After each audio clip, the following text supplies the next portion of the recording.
There are times that I just go through my game library looking for something new and different to play.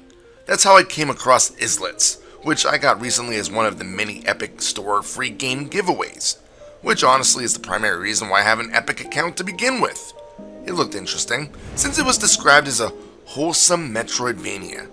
Well, I don't know what wholesome Metroidvania meant, but I love Metroid, and I love Vania, so why not, right? In Islets, you take control of Eeko, a mouse with a sword that is on a journey to make a name for himself. To do so, he wants to unite 5 airborne islands that had drifted apart. Seems like they used to be in one piece, held together by massive magnetic cores. Eyeko needs to run around these large areas and reactivate these cores to help the economy of the world that he lives in. The first thing that I noticed about Islets was the visuals. They are bright and vibrant, yet simplistic at the same time. There's also almost an abstract look to their characters themselves, which I suppose does lend to that wholesome feeling the developers mentioned. Each of the 5 islands feels unique, and to further separate them, there are usually 2 distinct biomes per island. This may not seem like a big deal, but as you are exploring the world, it does help to keep you on track without needing to bring up the map frequently. Which I did anyway, because yes, I got lost a lot. Gameplay wise, the game has a very heavy Hollow Knight feel to it, just not as dark. Eyeko has a sword and a bow, and that's about it. Yes, he does get extra traversal abilities, such as the prerequisite wall climb, double jump, dash, and so on. But you don't get any additional sub-weapons, extra primary attacks, or anything like that. Eyeko relies on his base abilities to get the job done. Slashing enemies is the easiest, quickest way to kill foes, but you can also utilize the bow to take down enemies from afar. These arrows are much weaker and of limited supply. In order to get the arrows back, you simply strike enemies with your sword. Personally, I didn't have a lot of use for the bow, at least not until it was upgraded. There are a few points in the game where the arrows get a special ability, such as teleportation, but even with this, the bow still feels a bit underpowered and underutilized. In order to increase Eyeko's combat abilities, you can locate Eyeko heads in the world. By doing so, you'll get a choice between 3 different upgrades. These range from standard attack power increases, more arrows in the quiver, a quick boost in souls, which are the currency of the game, and so on. Some upgrades are definitely more useful than others. There are also a few that are labeled in a way that might be a bit confusing. For example, one says that an enemy erupts in a blast when defeated.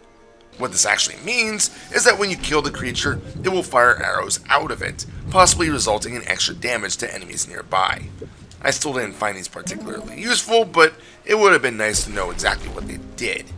These Eyeko heads aren't just floating in the open. There are a few puzzle rooms and time trials that can be completed to get you a few more upgrades. Sure, the floating heads are more common, but these extra side rooms are a nice challenge to give you a small break from just running around to find the magnetic cores. Also, if your souls are burning a hole in your wallet, you can visit a merchant who will flat out sell you upgrades. There are only 3 categories, but being able to buy extra power is a nice little feature.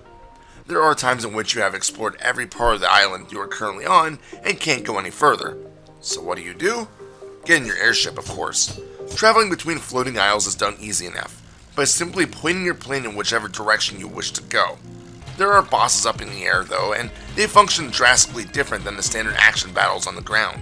When you are airborne, these are bullet hell areas. You thankfully have a very small hitbox, which is around your propeller. I normally suck at any kind of bullet hell game, but these arenas are fairly forgiving. Sure, I died a handful of times, but it's not like it took hours upon hours to defeat them. Once you do find a magnetic core and activate it, as long as you have another one enabled, the 2 islands will fuse together. While you are walking around, you might have noticed that there are some dead ends with bridges that lead nowhere. Well, nowhere is now somewhere. The combined islands give you extra areas to explore, as well as a way to travel between them without having to get on the airship. It's a pretty neat way to give you more areas to navigate, rather than just relying on the normal ability upgrades. I will say that playing the game, the difficulty felt a bit on the easy side. There were a few areas that actually gave me trouble, but you never really get a true sense of being really lost.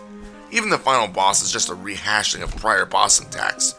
In order to combat this a bit, you do not have a way to heal other than the semi-frequent save points. This does make you exercise a bit more caution than in a game like, say, Hollow Knight, in which you can just consume soul power to live a little bit longer.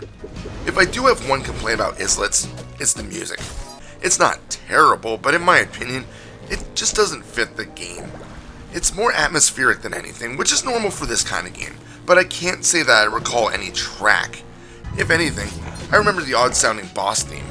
The only way that I can explain it is that it sounds like it should be in an 80s workout video. Am I stupid for thinking so? Probably, but it's my thought on the matter. Islets is a game that won't challenge experienced Metroidvania fans, but if you are new to the genre, it's a great entry point. Forgiving boss battles that can still challenge you a bit, fun bouts of exploration, a great upgrade system that keeps you in control, it all meshes together perfectly to create an enjoyable experience. It was published by Armor Games, a company that used to put out Flash games that I didn't even know was still around. Even more impressive, the credits show only 2 people, a coder and a musician. To see just a duet create such a solid game brings a smile to my face. I ended up getting every upgrade in the game, which can be done in probably about 8 to 9 hours. I completed it in a weekend, but it was a fun weekend. Definitely give this one a go. Final score? 6 out of 7. This is Reaper. Happy fragging.